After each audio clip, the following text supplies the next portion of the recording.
新聞頭家先趕緊來關心尼泊爾甲中國的西藏邊境是發生嚴重的土石流，至今已經造成160個人死亡，也閣有幾百個人下落不明。因為目前拄好是朝聖甲爬山的大季，失蹤的人大部分攏是外籍人士，來自28個國家。目前暫時是無傳出台灣的民眾受困也是傷亡。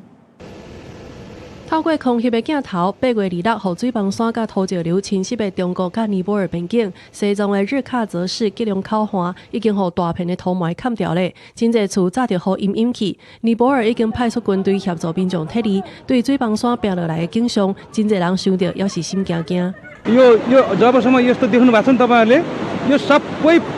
पानी भरिया थियो।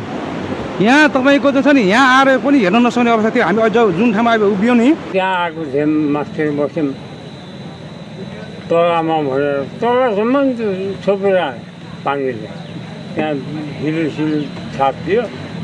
敢是去翕到西藏吉隆考縣的畫面，美術是電影特效的烏色水崩山甲土石流，瞬間規個拼落來，人根本袂浮走，就消失在畫面當中。另外一個角度，遊覽車甲圍牆也攏互沖下去，牆仔外的人差不多無人活落來。8月26早起8點37分，喜馬拉雅山脈西藏區域發生規模4.4的地震，遂引起高海拔冰川甲冰岩崩落，變做天然的崩山湖。短時間內甲邊境的坡道科西河塌掉了。到早起10點半左右，崩山湖崩化，大量的水沖害尼泊爾真濟大鐘頭甲水力發電站，同時閣流過界去到中國西藏的吉隆考縣，連檢大樓、連外道路、車輛也閣有人攏互呆落。